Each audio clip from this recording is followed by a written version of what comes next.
My neighbor kept parking in my driveway after I told him to stop, so I parked my school bus in front of his garage and left for summer break. I'm a school bus driver, have been for 6 years now. Every morning at 6:30, I back that 40-foot yellow beast out of my driveway and head out to pick up kids. Every afternoon around 4, I pull back in, exhausted, ready to be done. It's routine, predictable. My neighbor knew that. He knew my schedule better than most people in my life, which made it even more insulting that he kept parking in my driveway like it was community property. It started maybe 8 months ago. I came home on a Tuesday, turned onto my street, and there it was, his silver Honda, sitting in the middle of my driveway like it had always been there. I sat in my car for a second, confused, then annoyed. I parked on the street, walked over, and knocked on his door. He came out in a t-shirt and jeans, looking completely unbothered. "Hey man," I said, "your car's in my driveway." "Oh, yeah, sorry about that." He smiled. "I'll move it." And he did, right away. No problem. I thought that was the end of it. But then it happened again the next week, and the week after that, and again, and again. At first, I kept it polite. I'd knock, he'd apologize, he'd move it. But every time, I'd come home a few days later, and there it was, his car, my driveway. Like we were playing some kind of game I didn't agree to. The thing is, my driveway isn't huge. It's a single-car driveway that leads to a detached garage I use for storage. When his car was blocking it, I couldn't get to anything. Couldn't unload groceries easily, couldn't access my tools, couldn't park where I was supposed to park after driving a bus full of screaming kids for 8 hours. I'd have to park on the street, sometimes half a block away if it was busy, then haul everything back. In the rain, in the heat, didn't matter. And he knew. He had to know. "Hey," I said one afternoon, standing on his porch after the 4th or 5th time, "I really need you to stop parking in my driveway. It's getting old." He nodded, all apologetic, put his hand over his heart like he felt terrible. "Yeah, totally. My bad. Won't happen again." 2 days later, his car was back. I tried leaving notes, polite ones at first. "Hi, please don't park here. Thanks." Then firmer. "This is private property. Do not park in this driveway." I'd come home, and the notes would be gone, crumpled on the ground or just missing entirely, and his car would still be there. I tried texting him. We'd exchanged numbers once when a package of his got delivered to my place by mistake. "Hey, can you please not park in my driveway anymore? It's really inconvenient." He'd read it. The little blue check marks would appear. Then 20 minutes later, "Got it. Sorry." 3 days later, his car would be back. I even talked to his wife once. I saw her getting the mail one Saturday morning and walked over, trying to stay calm. "Hey, I don't know if your husband mentioned it, but he keeps parking in my driveway. I've asked him to stop a bunch of times." She gave me this tight, uncomfortable smile. The kind people give when they know exactly what you're talking about but don't want to deal with it. "Oh, I'll let him know." Nothing changed. The worst part wasn't even the inconvenience anymore. It was the disrespect. The complete disregard for the fact that I'd asked him, repeatedly, to stop. It was the way he'd see me pulling up, stuck on the street because of his car, and he'd give me this little wave from his kitchen window, like we were buddies, like he wasn't doing exactly what I'd asked him not to do over and over. Sometimes I'd see him outside washing his car or mowing his lawn, and he'd nod at me. "Hey, how's it going?" Like nothing was wrong, like he hadn't just spent the last 6 months treating my property like his personal overflow parking. I started keeping track. Not obsessively, but I'd notice. Tuesdays and Thursdays mostly. Sometimes Saturdays. No real pattern, just whenever it was convenient for him, I guess. I didn't know why he needed my driveway. His own driveway could fit 2 cars easily. His garage was clearly full of stuff, but that wasn't my problem. I stopped knocking, stopped texting. I just let it happen. And I think that made him feel like he'd won, like I'd given up, like I'd accepted that this was just how things were now. Maybe he told his friends about it. Yeah, my neighbor used to complain, but he doesn't anymore. Guess he got over it. I didn't get over it. I just got quiet. By the time May rolled around, I wasn't angry anymore. I was just cold, detached. I'd spent months being reasonable, and it got me nowhere. So, I stopped being reasonable. Last day of school was a Friday, the kind of day where the kids are bouncing off the walls, throwing papers, screaming out the windows. Parents were lining up early, honking, waving, taking pictures. Teachers were practically sprinting to their cars the second the bell rang, already mentally checked out and halfway to summer. I did my afternoon route like always. Picked up the elementary kids first, then the middle schoolers. Dropped off the last kid, a second grader named Emma, who gave me a sticky high five on her way out and yelled,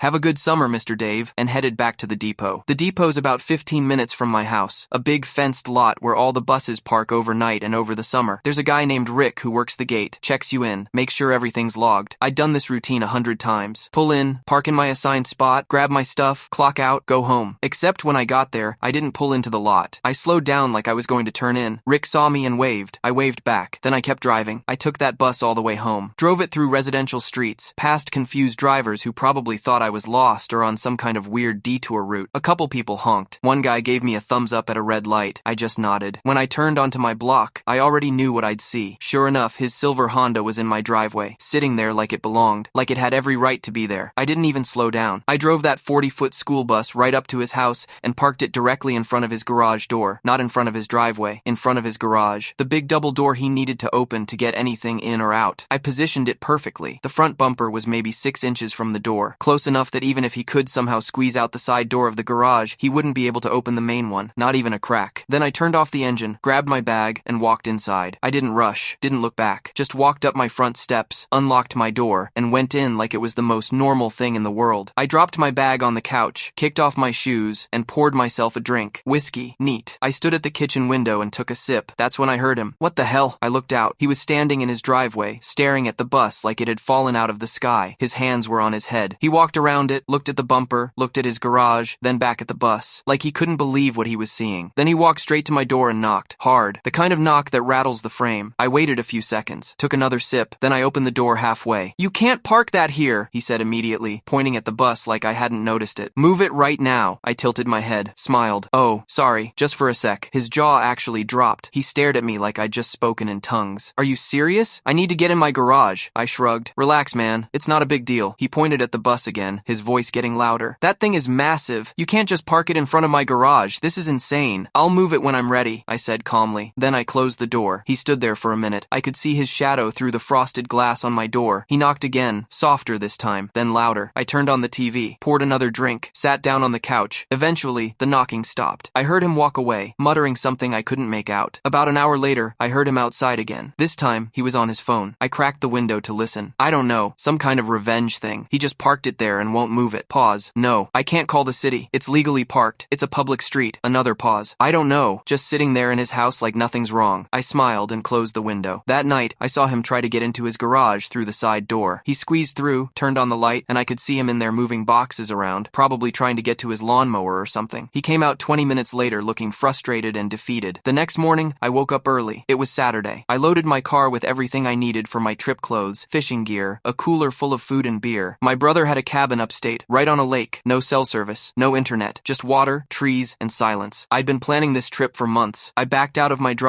empty driveway, and drove off. I saw my neighbor in my rearview mirror. He was standing on his porch, watching me leave, watching the bus stay exactly where it was. I didn't think about him once for the next 2 weeks. I fished. I read 3 books. I sat on the dock every morning with coffee and watched the sun come up over the water. My brother and I grilled steaks, drank too much, and stayed up late talking about nothing important. It was the most relaxed I'd been in years. No driveway drama, no disrespect, no little waves from kitchen windows, just peace. When I came back mid-June, I was tan, rested, and in the best mood I'd been in months. I pulled onto my street around 6 in the evening, and there it was, the bus, still parked exactly where I'd left it. Bright, yellow, impossible to miss, like a monument. A couple neighbors were outside. They stared as I drove past. One guy gave me a look that was half amused, half concerned. I just waved. My driveway was empty. I parked, unloaded my stuff, and went inside. I took a long shower, made dinner, and settled in. It felt good to be home. It felt even better to see my driveway clear. That evening, I saw my neighbor outside getting his mail. When he saw me on my porch, he froze, just stood there, holding a stack of envelopes, staring. I walked over, casual as anything. "Hey. Hope you had a good few weeks." He stared at me like I'd just said something in another language. "You left that thing there for 2 weeks, he said slowly. "Yeah," I said. "Summer break. Needed some time off. Went up to my brother's place. Beautiful up there this time of year." His face went red, actually red. "I couldn't get in my garage. I had to park on the street. My wife had to rearrange everything in there just to get to the lawnmower. Do you have any idea how—" "That sounds frustrating," I said, cutting him off. "Must have been really annoying, huh? Having to deal with someone blocking your space, not being able to access your own property, having to park somewhere you didn't want to park." He stopped talking, just looked at me. I let the silence sit there for a second, let it sink in. Then I smiled. Not mean, just calm. "Anyway, I'm gonna move it now. Just wanted to let you know." I walked to the bus, climbed in, and started it up. The engine roared to life. A couple more neighbors came out to watch. Mrs. Chen from across the street was watering her garden and just stood there, hose in hand, staring. I gave everyone a friendly wave as I pulled away from the curb. I drove it back to the depot. Rick was there, looking confused. "Where have you been?" he asked. "Vacation," I said. "Forgot to drop it off before I left." He laughed. "Man, they're gonna love that." I shrugged. Didn't get written up, didn't even get a talking to, just logged it and went home. When I got back, I pulled into my driveway.